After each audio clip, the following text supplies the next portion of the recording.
I want to look at the relationship between your contribution, so that sense of meaning, and your cash flow today. We've talked in previous episodes about that question or challenge that business leaders often face when they're still trapped in that either-or mindset, where it feels like there's the trade-off or the choice to be made of, can we afford to do this? When we think about contribution and cash flow, again, we're wanting to get really, really clear on exactly what this looks like in your business. So not just as a general idea, but what it looks like to bring those two things together so that we have identified the competitive advantages that connect directly back in with that contribution we're making, and we can understand how it's not only that we can justify this, or it's an expense that we can justify because it's the right thing to do, but that we actually understand how to make this be something that can actually assist with cash flow, or that can give us more confidence and allow us to relax into the ability for the business to make money. I want to talk you through some examples that are going to connect us back to the 3 Bs. So we've talked previously about the way that I think about different audiences that come into play here. So there's a beneficiary, the business, so you, and the banker. And today I'm going to focus in on the beneficiary from a customer perspective initially, then a team perspective, and then a production perspective. And what I want to do is show you with some little examples of different businesses, when they think about their business like this, they can start to get information that is no longer just untested assumptions, but that they are making informed decisions that allow us to get this confidence coming back between the contributions we're making and our cash flow as a business. So let's run through some of those examples. So we'll start with the customer focus. So Penny and Andrew own a gym, and they want to create a really luxurious experience for their members or customers when they come in to work out. With this in mind, they took a few steps. They're buying expensive products for members to use in the showers after a workout. They've installed a fridge and stocked it with sparkling water. They provide fresh fruit. And they've even created a custom scent that they pump around the gym to ensure that it always smells fresh and inviting instead of stinky and gross. So there's a challenge here though, because figuring out how to measure what role these type of inclusions actually play in creating a positive outcome for the customer and how that tracks back to a win for the business in terms of retention rates or referrals is quite tricky. So on top of that, as a small business, they are often struggling with periods of tight cash flow, and they question whether the money that they are spending on these types of initiatives is actually really worthwhile.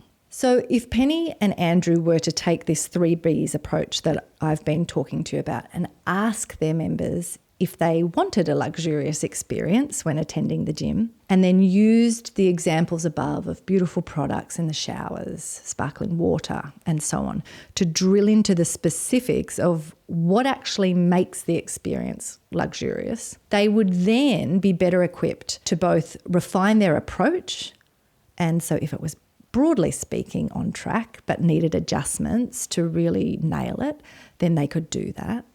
But they could also gain the confidence to make informed decisions about the prioritisation of how they spend limited cash to have the best impact. So in that example with the customer focus, this approach to always wanting to connect the dots between these things forces us to stop just making assumptions. It puts us in the practice of engaging with, asking questions of the key people that are part of this to figure out, okay, are we just projecting onto you as a small business that you want this luxurious experience and actually you don't? Or if you do, these initiatives that we're taking, are they actually the things that make you feel like you're having the luxurious experience? We need to test those assumptions. And can you see how by getting that intel, you then can feel far more comfortable with the decisions you're making with your limited cash flow? If you start to hear beautiful stories back of people saying, oh yeah, that's why I've brought 3 of my friends along and they've all joined the gym, because every other gym we went to just had a disgusting feel to it and it was not at all appealing in terms of the energy and the sense experience that I got when I walked in. If people start telling you stories that those pieces were genuinely leading to them making referrals, or that they told you stories about, I've never stayed a member of a gym more than 6 months and I've been here for 3 years because of those things. We're getting those data points. So the approach that we're talking about here, and you making sure you're not just spending money, we're talking about cash flow and contribution, you're not just spending money on these beautiful things and assuming they're making a difference. Are they important to the people that you are trying to serve? And can you justify and connect it back to these competitive advantages you've identified? So now we're going to move on to an example around looking at this related to team. So Ritu runs a really bustling medical practice where there are 8 other doctors and a team of administrative support people working for her. In this context, with a team focus for contribution, she's really committed to creating a supportive work environment and focused on the well-being of her team. A medical practice is a really busy hive of activity, and without effective systems, chaos is inevitable. And once it sets in, it can feel impossible to find calm again. So Ritu knows that her team are stressed, and for many of them, burnout and exhaustion are very real threats that are taking a toll on those individuals, their quality of work, and the stability of their relationships outside of work. But Ritu is confused because despite making significant investments, both in terms of financial investments and time allocation, things seem to actually be getting worse, not better. Some of the aspects of what Ritu has instigated so far are matching 50% of the cost for her team to be members of a local gym, paying subscriptions for all team members to have an online mindfulness program, and other similar pieces like that. If Ritu was to take this same 3Bs approach, she would again sit down with the team and see if those desired outcomes of creating a supportive work environment and focusing on the well-being of the team were also important to them. Was that what they wanted most from her in this work environment? If the answer is yes, she would then follow that up by referencing the specific measures that she's already taking currently and asking, does the 50% gym membership reimbursement help? Are the mindfulness programs contributing to you experiencing those outcomes? The aim here would be to home in on what would need to be present or need to change for the team to experience that desired outcome, and then to make changes accordingly. So the third example we're going to look at is around a production focus. Abdul runs a large garment manufacturing company and wants to be a leader in the ethical, environmentally conscious and transparent way that he manufactures garments. He uses third-party verification and internationally accepted measures for openly reporting on things like the water quality when it's pumped back into the river after the dyeing process takes place and it's then returning into the local water supply. He's also resisting cost pressures to make automation of some parts of the production more appealing from a financial standpoint, because he passionately believes that the women who work for him are artisans and he wants to provide them with meaningful work to do at his factories.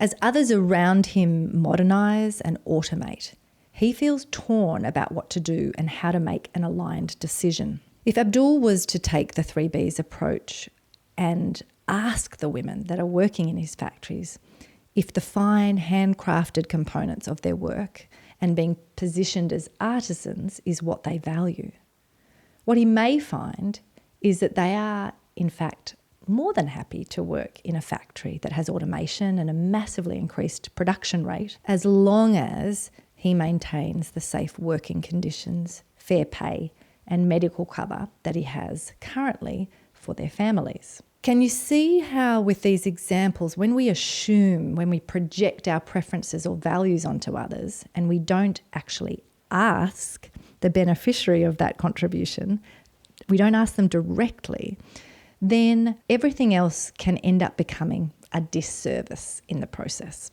all of these examples, if we think about them related to this aspect of our contribution and our cash flow, and we look at them having built on the last few episodes of our understanding of our own business, you'll see that it is in now integrating into those interactions we're having with our customers or our team, or from a production side, looking at the facilities and the supply chains of ways that we produce our products. When we are bringing these same questions and approaches that we would use in our business model canvas when we were doing a value proposition testing, when we do that same work and ask questions to actually inform how we spend our money and where we put our effort in our desire to contribute,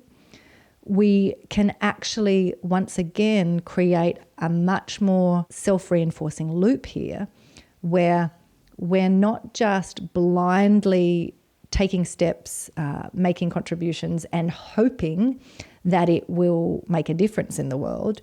We're genuinely now informed by what it is people care about and how we can actually contribute in ways that are meaningful to those people. I want to tie these examples for you back into the framework I took you through, where we wanted to examine these things and then look at what were our assumptions and what was the evidence. So we've talked through a customer-focused approach, a team-focused approach, and a production-focused approach, and the way that asking questions, trying to understand whether we were hitting the mark in terms of what we were trying to contribute to, were they the issues people cared about, but also testing our assumptions there to try to now inform our decision making. So we've got those examples, but let's just take the first example around the gym and dig in a little bit to some of the assumptions that Penny and Andrew were making, and then going through this process, what evidence they found or the gaps that might emerge. When you look at their stated focus around really loving their customers, so in their case they would use the term members, but loving the members of their gym and wanting them to have this beautiful luxurious experience that made them not just see the gym as this drudgery of like, oh, yuck, I've got a ticket off the list but I don't really want to go. They were trying to make it be a beautiful experience for members. So that was sort of the desired intent behind these steps they were taking. But you'll remember that they had this awkward tension still occurring because quite often there were different parts in the month where cash flow was super tight. And so it was hard to know, gosh, should we actually keep doing this? Here's the first assumption that's being made. When you've got something like that desire for this luxurious experience to be what a member or a customer coming into the gym experiences, the first thing is that just by choosing what you do, so for them they had done the beautiful products in the showers, they had done the fridge with the sparkling water, and they'd done the fruit and these beautiful scent pumping around the gym.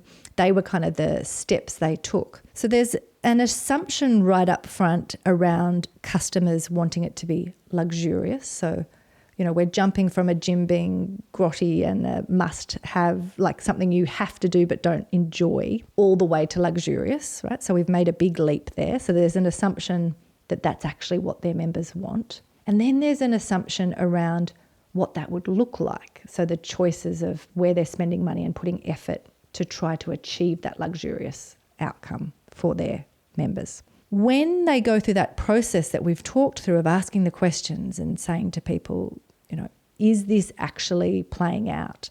Do you want a luxurious experience? And then using the examples and saying, is this what a luxurious experience would look like for you?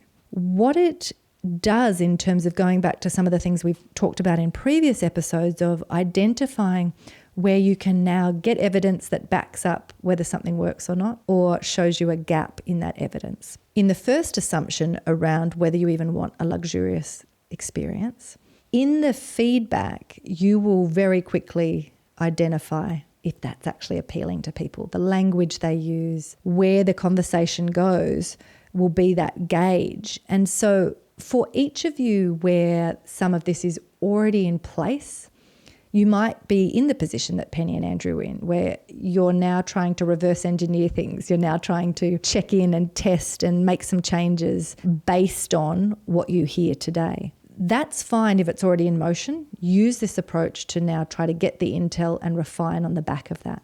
If you are in a position where this is still all new, though, in terms of starting to merge money and meaning, and you're just about to embark on trying to embed some of this more in your business, the piece that I would urge you to do is to not just jump straight into implementing a bunch of your ideas, but instead, in the same way that we test our business model, I would love for you to actually go out and ask these questions first. So don't wait till it's already happening in the world. If it's not there yet, and if you're not already doing it, map it out, write down what you assume is going to happen. And we talked through this when we did the connecting the dots framework. Map out what you think will happen as a result of the interventions you're going to take.